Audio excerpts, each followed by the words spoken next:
We are back once again right here on the channel, guys, for another video. It's time to talk about the Elimination Chamber 2018, 2019, 2018, bloody hell, 2019. What did I say was going to happen? I was hoping WWE could deliver a good show for us. I honestly hoped that WWE could deliver us a good show. I was hoping to not premiere or however you say it, promote the predictable Chamber 2. I didn't want to.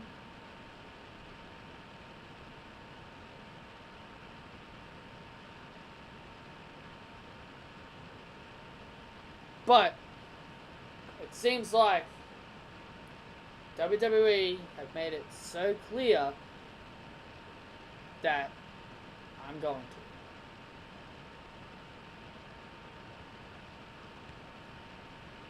We had the Cruiserweights on the kickoff show. Great match between them, by the way. Buddy Murphy and Akira Tozawa. You know, they put on a hell of a good match. And I actually liked it. I thought it was a very good match.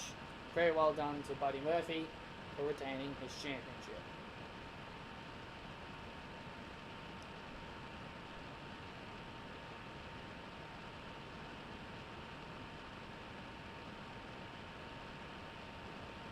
We had the opening match, which I kind of figured this was going to be the open match. I didn't think they'd make it the main event. We had the Women's Tag Team Championships to start off, which, you know I predicted it to be the main event, but, you know, I'm not too angry about this being the opening match. So, we obviously had Sasha Banks and Bayley and Mandy Rose and Sonya Deville start this entire thing. And so we all know that they were forced to start the match. The first team to be eliminated were Naomi and Carmella. They were the first team eliminated.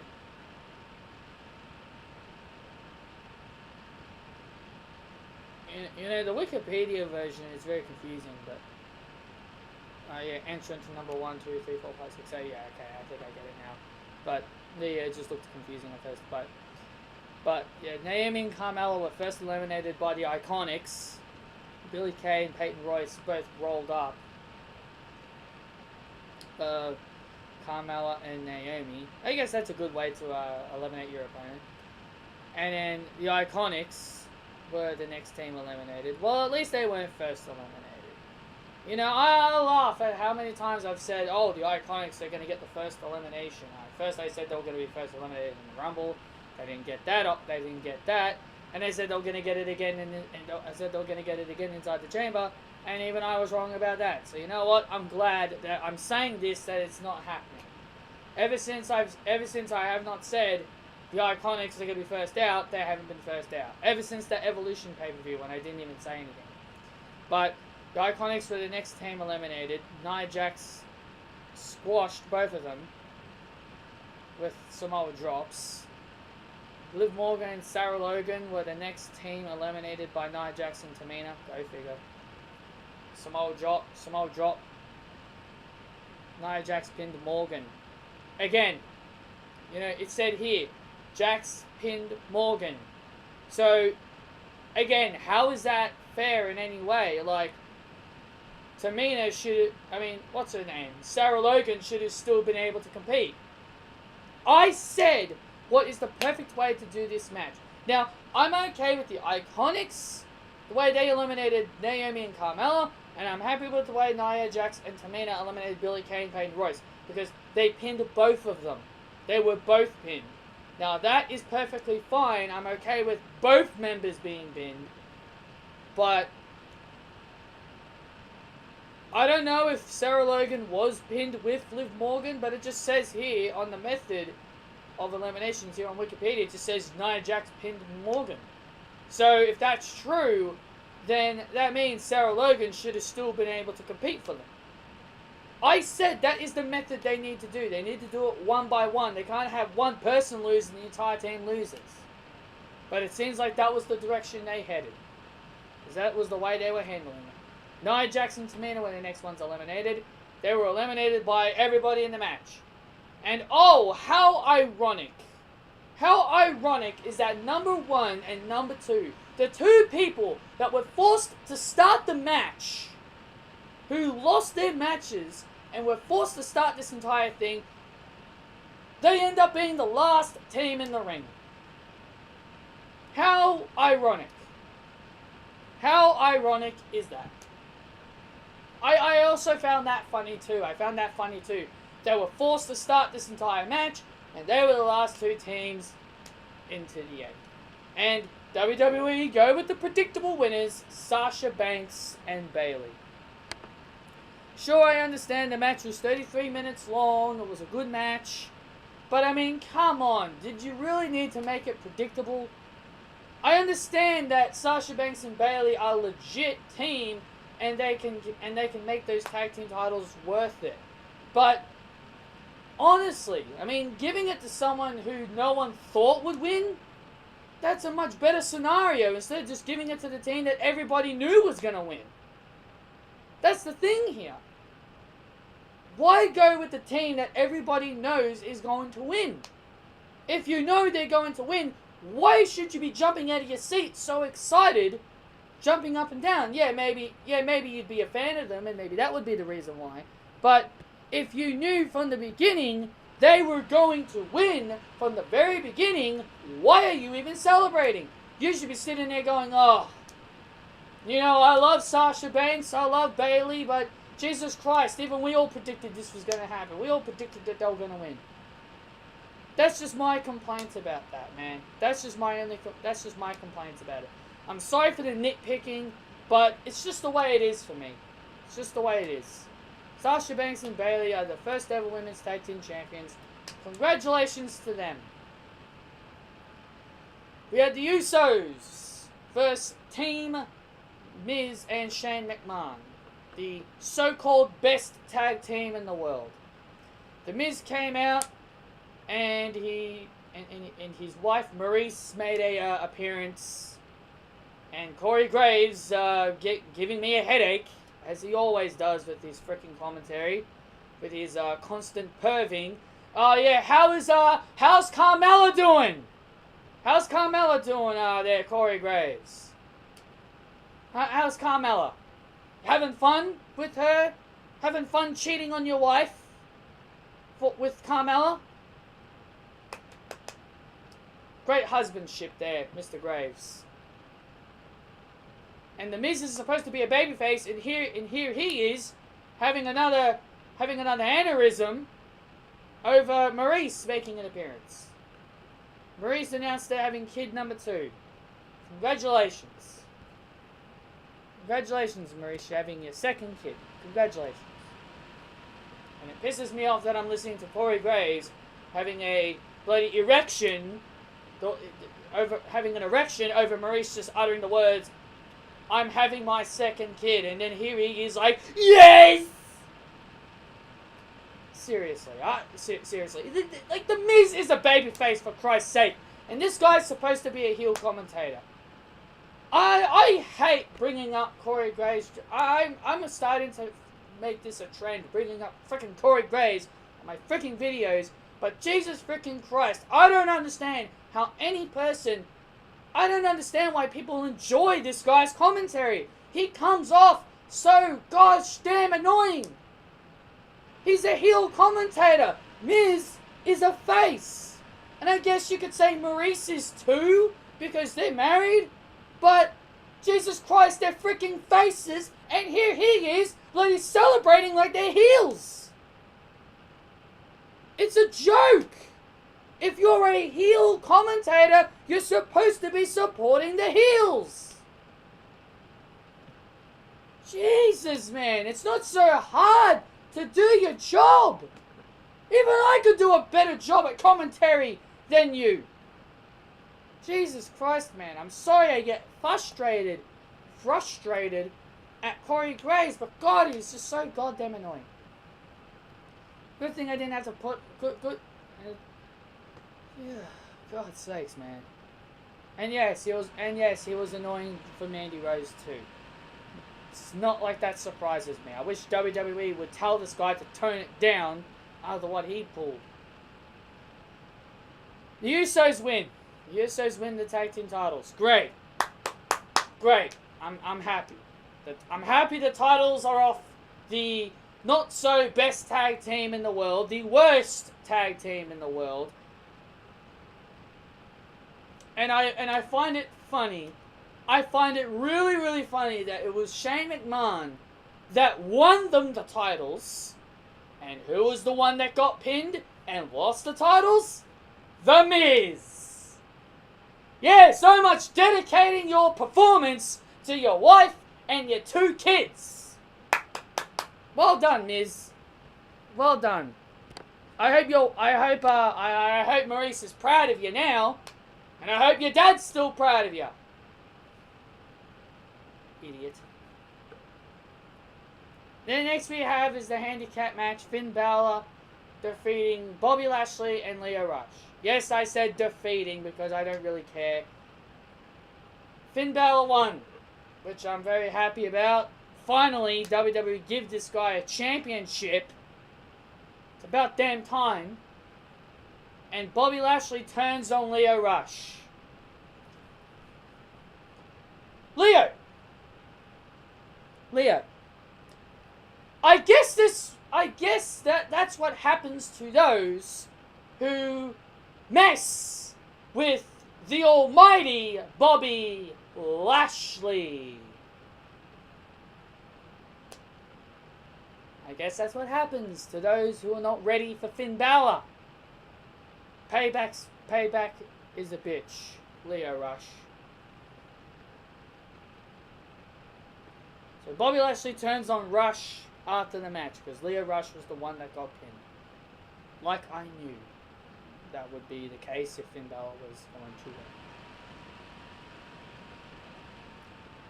Ronda Rousey versus Ruby.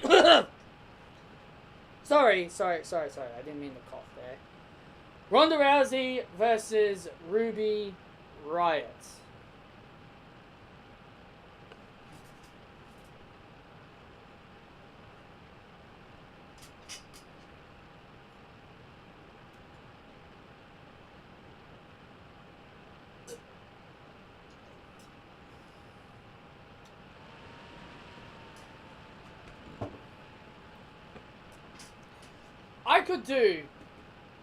I could do many things in a minute and 40 seconds. I could make a sandwich. I could get another drink. I could go to the bathroom, take a dump and a piss at the same time and flush the toilet in a minute and 40 seconds. I could take a shower in a minute and 40 seconds. I could go and play with my cat for a minute and 40 seconds. This is a joke. I know I said in my prediction video that I know Ruby Riott was never going to win. But a minute and 40 seconds? You bury Ruby Riott? What kind of piss poor joke is this?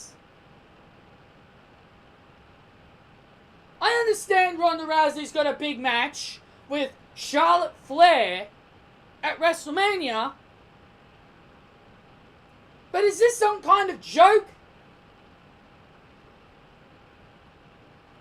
You job out Ruby Riott. Why did you even give her the title shot in the first place? It's a joke, man. Why give people opportunities if they're just gonna rock up the next day and they're just going to be told, oh yeah, you're losing in a minute and 40 seconds. I understand Ronda Rousey, she's supposed to squash people. I understand that. It's supposed to be her character, the baddest bitch on the planet. But is this some kind of joke? I mean, Nikki Bella and Alexa Bliss put on a better effort. And people claim those two should have been squashed opponents too. Which they weren't. They both put on a decent match. Are you telling me you can't give Ronda a good match with Ruby?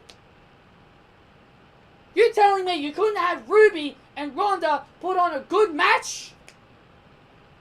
But no, you just want to bury Ruby Riott just so that you can have a boring segment with Becky Lynch trying to be Stone Cold Steve Austin. Seriously, I'm so freaking pissed off about how the fact that people like to think Becky Lynch is the new Stone Cold Steve Austin. No, she's not! I don't remember Stone Cold Steve Austin holding crutches and wobbling on one leg. The shit that they're doing with Becky Lynch would never happen to Stone Cold Steve Austin. This is Becky Lynch.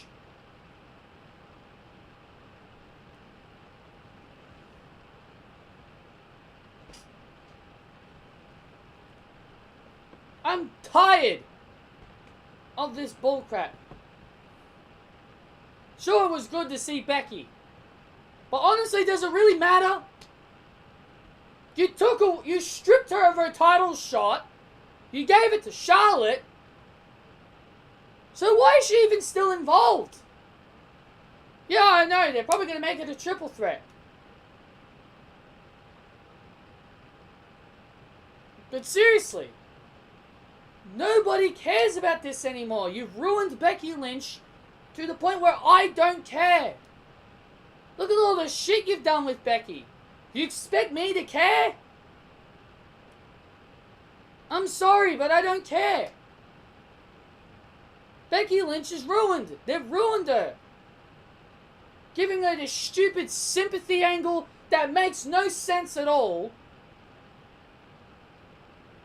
Becky Lynch should be doing what she did to Charlotte on SmackDown Live during their feud. That is what their feud should have been all about. Just the championship. No stupid sympathy angles. No stupid gimmicks. No stupid tricks. Just the two of them in a brawl. Battling it out. That's what this whole thing should be. Not Ronda Rousey, not Becky Lynch wobbling on one leg. Getting all upset that her title shot's been taken away from her. This is what you people want from Becky Lynch on the road to WrestleMania? She's supposed to be the man!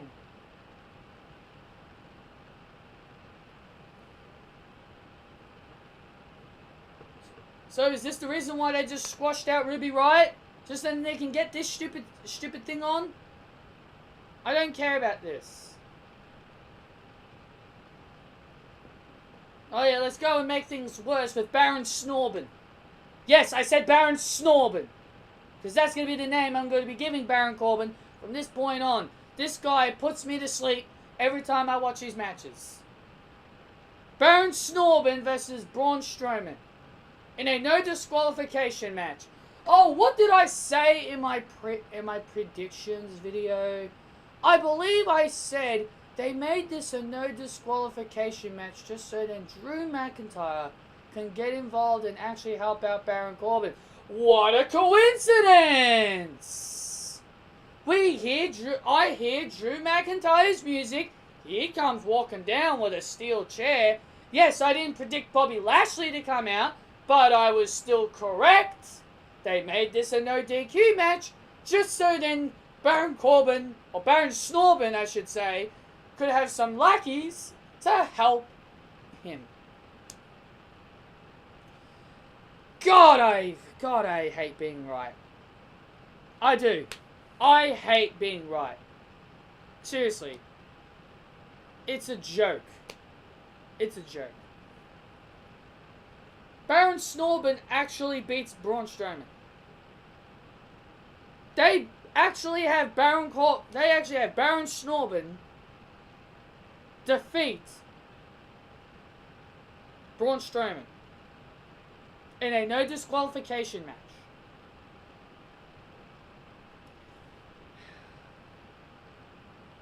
What happened to Braun's push? What happened to his push, WWE?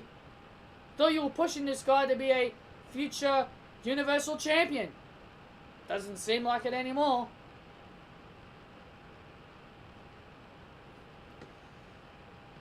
We're almost done, guys.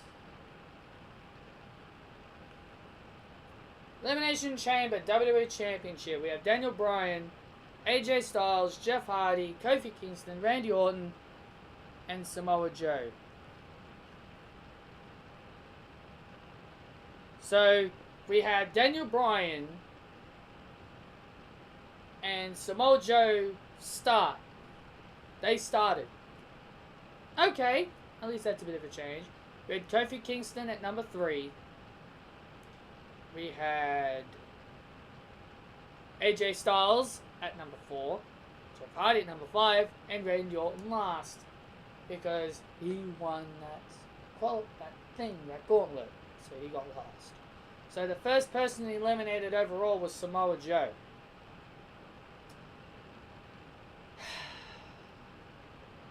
You just can't give this guy a break, can't you? Samoa Joe's the first guy eliminated.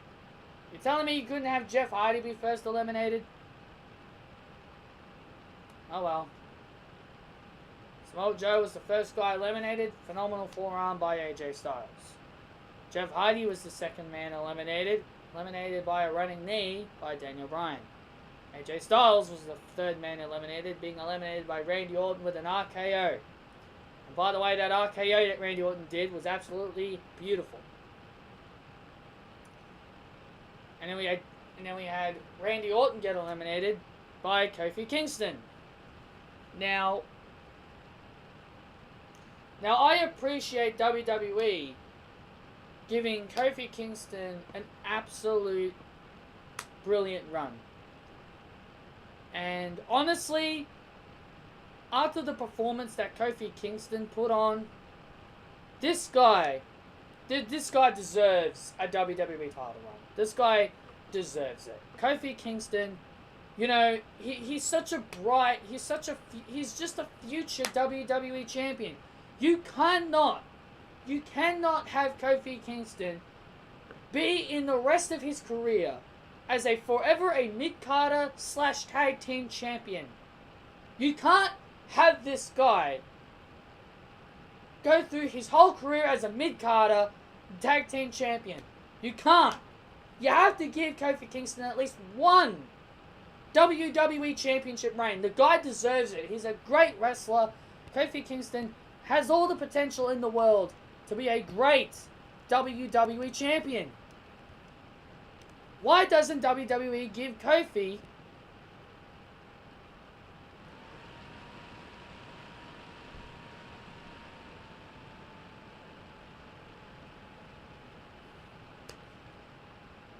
It's absolutely really... It's sad that Kofi Kingston can't get an opportunity like this. Hopefully, WWE take advantage of this. Hopefully, knowing them, they won't.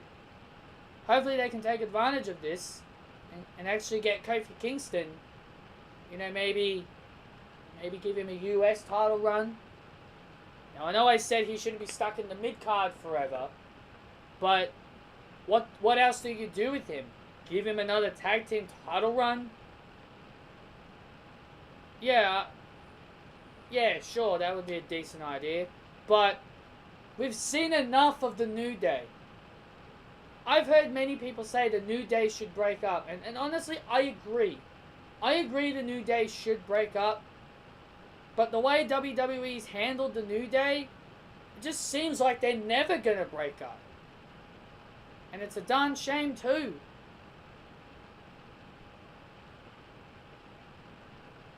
So Daniel Bryan wins the Elimination Chamber, which I'm not surprised with.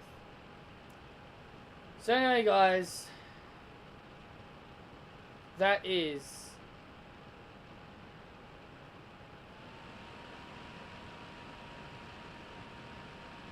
your Elimination Chamber review.